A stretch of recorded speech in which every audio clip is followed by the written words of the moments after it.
Who weren't here before, or for those who were, sorry for repeating my spiel, but I am Erica Clark, Director of Communications of the ACLU in Northern California, and I am very honored to be here to facilitate the storytelling of those who've been wrongfully convicted. And with me is Arthur, and I don't want to say your last name. Carmona. Carmona incorrectly. Arthur, if you could begin by telling us what you were convicted of and how long you were sentenced for, how long you served, and when you were released. I was charged and convicted with two armed robberies, and they sentenced me to 12 years in state prison, and I ended up doing 2 years and 8 months out of that time.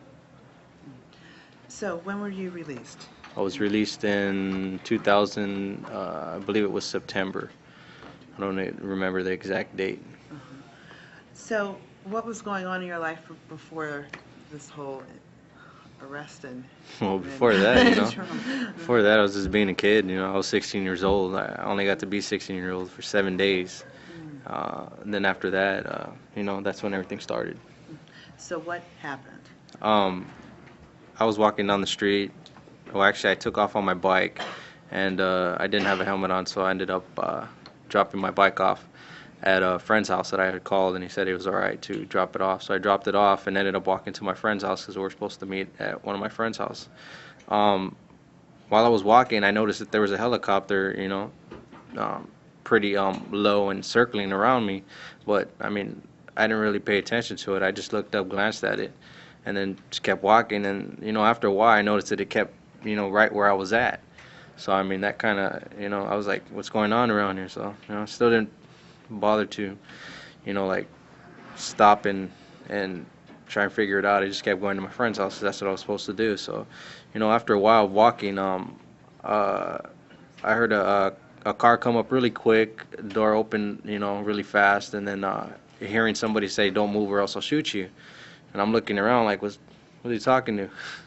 So I ended up looking back and seeing, a cop, a police car, and he was in back of the door with the gun drawn, and so I was like, well, it must be talking to me. So I put my hands up, like, 'cause I don't want to get shot. That's pretty scary to have a gun pointed at you at 16 years old. Then after that, that's when everything started. I was handcuffed.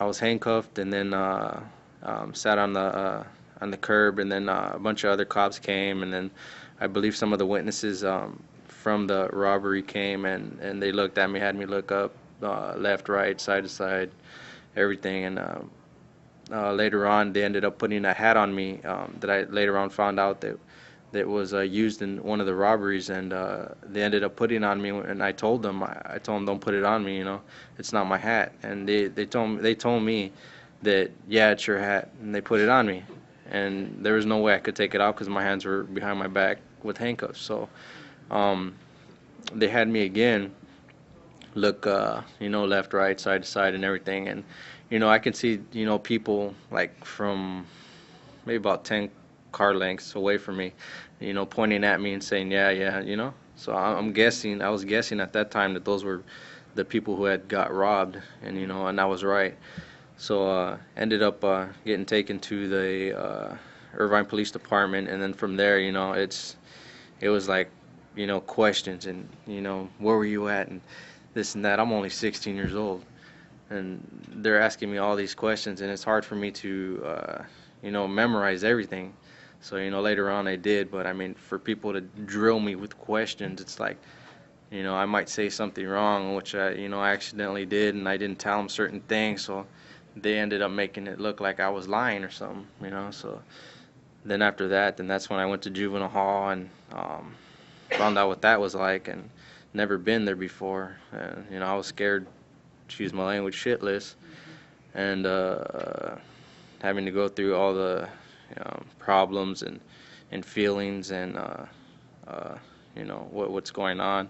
I had high hopes in the system, very high hopes, and to go through what I went through, I don't have hope in it. There's maybe a little bit in there, that it does work, But I mean, what happened to me, it kind of kills your belief in it.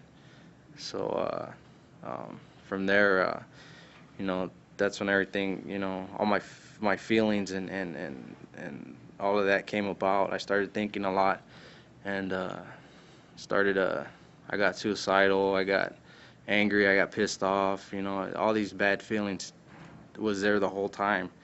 And then once I started going to court, I mean, I don't know too much about court because I was so exhausted from um, not sleeping, from um, depression and everything, and having to be downstairs in those holding cells. And I was a juvenile, so when you're a juvenile, you have to be shackled down. My hands were shackled, and they're down to my waist, and you have a chain that's holding your hands, and your feet too are you have handcuffs on them. I don't know why they had me like that when I was in a cell by myself, and I had to stay like that the whole day. I had to sit on concrete, cold concrete. I had to use the bathroom with them on. I had to, you know, get a drink of water with them on. I had to walk upstairs with them on. I had to do everything. So it's kind of exhausting. So once they had me go up in court, um, I once I got into like one of these chairs that you guys are sitting on, that was a lot of cushion to me from sitting on hard cold concrete. So you know, I kind of got, you know, sleepy, and I started nodding out, and you know, they actually had to tell me, you know, hey, can you stay awake? So you know, I told them, yeah, you know, I'll try. You know, I'm pretty worn out, but I mean, as far as the trial part and everything to do with court, I I wasn't there. I wasn't there. I was, you know, mostly the prison and going here and there through the system and everything. Um, you know, I got in a lot of fights. I gotten beaten up. I've gotten into 2 riots. I had to join. You know, I ended up joining the gang in there, and you know, because I was scared and I didn't know what to do. Like I said, I was 16 years old. I've never been through this stuff before. So I mean, and then also I had to dealing with the pressure of telling when people ask me, you know, what did you do? Why are you in here? And I tell them, you know, I tell them exactly what happened, like what I'm telling you guys. And then I tell them, yeah, you know, I'm innocent. And they look at me and they laugh. Yeah, me too. That doesn't feel too good after telling every person, like so many people that I told, they all told me the same thing. Yeah, me too. And after a while, you know, it kind of just bugged me that I stopped telling people that I was innocent, and I started telling people I did it.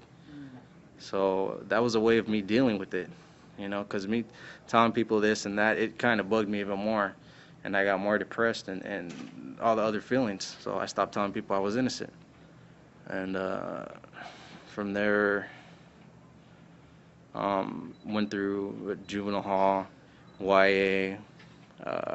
I was in a federal jail for quite a bit, and then once I turned 18, I was in YA for a small period of time, and then from there, I went to state prison. I went to three prisons, and that was a pretty scary thing because I'm freshly 18 years old on my birthday in there, and I'm with all these other adults, and they put me in high level prisons. I was a level 3, and I forgot they give you a paper, and that's how they give you all the points, and you know, as he was saying earlier, and then just walking around, and for me to deal with it, you know, I worked out, you know, ran, joked around with a couple people here and there, but I didn't stay too social with people because I had heard that, you know, the more people you talk to, you know, you're bound to get in trouble here and there, you know, because they're bound to, you know, introduce you into certain things, drugs and all that stuff. And you know, I ended up doing drugs and drinking in there, and you know, that was kind of a way of me getting away from everything.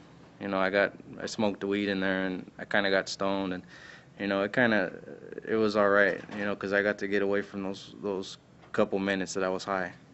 So I mean,